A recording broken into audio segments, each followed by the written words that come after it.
Masquera saying Zimbabwe, welcome to our channel Confessions and Deep Secrets.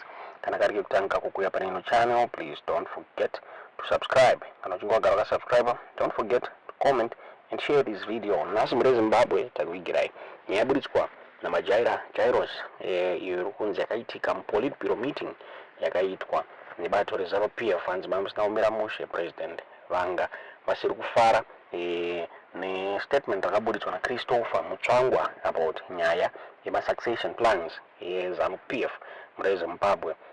Zvirikuti munhu wese angari frightened meeting iyoyi muZimbabwe. Since only Sydney Sekaramai ndiyakapfeka scarf achitraya kupleaser president Emerson Mnangagwa muZimbabwe. Kanzi Mnangagwa wakabuda achiaccuse my members of plotting against him. And from Majara Sakabuda on his ex-end, everyone looked frightened yesterday at ZANU-PF Politburo, and it was like everyone was heading to the gallows. Only Sydney Sekaramai had a scarf in an attempt to please Mnangagwa. Chiwenga in Paris and Moadi were absent. Mnangagwa accused members of plotting against him. Zinaopera mushe muZimbabwe Zvakaitika nezuro ndofunga kutaura kwatiri kuita Christopher Mutsvangwa arikunzi ari panguva yakaoma muZimbabwe aendera mberi majaira jairos achitaura pamusoro perift iripo between Vice President Constantino Chiwenga and Christopher Mutsvangwa. Abuda iye achitaura achiti Christopher Mutsvangwa, whose son was recently arrested following Chiwenga's orders, has created turmoil in ZANU-PF. And Mnangagwa is not happy with Mutsvangwa exposing his plot prematurely. Eddie Cross, ED's biographer, said Chiwenga won't be a president, not even for 5 minutes. Rambirachid, one of Chiwenga's aides, said the former powerful army general will not confront Mnangagwa over this because he has weighed the risks. It would be naive for him to question ED, especially when he knows the consequences. Many senior army officers have perished since the coup. So in recent weeks, Chiwenga has strangely opted to stay out of the country. He has been to Tajikistan, India, and France. The same AD I spoke to said Mnangagwa has declined to authorize trips to China for Chiwenga unless if it's for medical emergencies.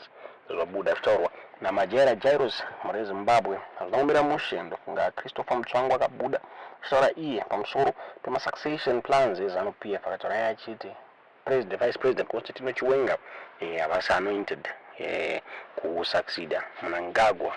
Abuda zvakare vachiramba kuti there is a pact between Mnangagwa and Chiwenga yekuti Chiwenga achatonga nekuda kwe participation yaakaita military coup. Ndofunga pane an agreement yainzi nevanhu Chiwenga naMnangagwa vakaita since they agreed kuti after serving the first term Chiwenga aizopindawo panyanga. Asi Christopher Mutsvangwa wabuda vachiramba nyaya iyi vachiti hakuna zvakadaro muZimbabwe. Vabuda zvitaura ZANU-PF is not a church yekuti vanhu vanoanointana kuita president, since the president is not a pope wekuti anointwa kugara pachigaro. And the person, the incoming president is the person achagona kuzvisela kumamasis ovhoterwa muZimbabwe kuti awanikwe achipinda pachigaro. Abuda zvakare achiti ZANU-PF haisi secret society yekuti pane ma-secret agreements anenge aripo zvinzi zvese zviri pachena, and zvichinzi ZANU-PF is going to vote for their leader at grassroots level. Taura ivo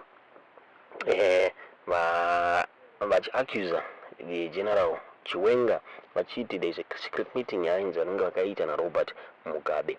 Sana kunge abuditsa kuti ndechii. Akabuda zvakare achiti iye akaparticipatawo the 2017 coup, and so it doesn't make Chiwenga an automatic successor of President Emerson Mnangagwa.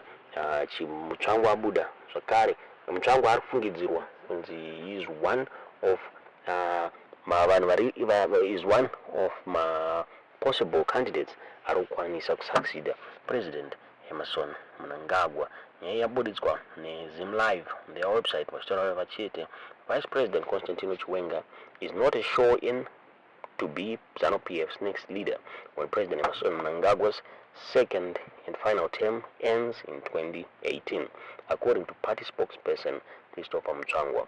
And Mutsvangwa also denied the existence of a pact between Mnangagwa and Chiwenga, that the latter would succeed him after they seized power through a military coup in November 2017.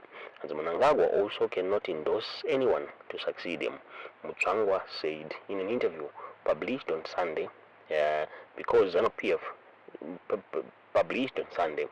Mutsvangwa said, ZANU-PF is not a church where people can be anointed, and the president is not the pope or the archbishop of the Canterbury who anoint priests.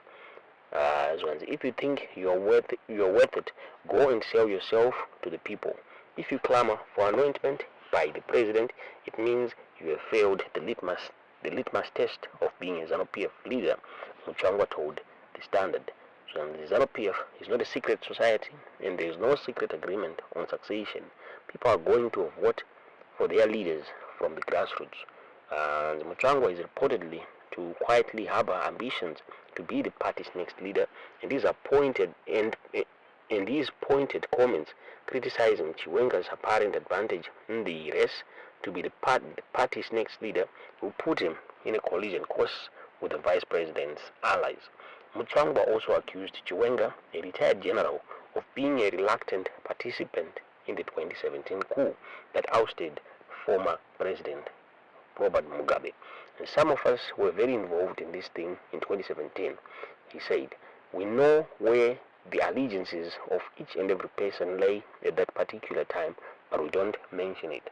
He appears to suggest that Chiwenga held a secret meeting with Mugabe while the coup was in progress, as he wavered on whether to see it through. Everyone who goes into politics and has ambitions to be a leader must pay by the rules, especially of a revolutionary democratic party, Mutsvangwa said. ZANU-PF is not Makandiwa's church where he can have himself, his wife, and his kids, and his followers to say, this is my church. President Mnangagwa is an elected leader of the Revolutionary Democratic Party. There is no godly anointment in the party in ZANU-PF. Mutsvangwa said even if Mnangagwa were to endorse Chiwenga as his successor, this would be resisted. He railed, you want to become a leader by induction, like a magnet, saying because I'm a piece of iron, I must also be magnetized by the president. Even if the president said there's a secret agreement, we would censor him. That's why the president was very clear on his tenure. He cleansed himself. Why, when he has done his job very well as a Democrat, would he choose to exit by donating the seat to someone else?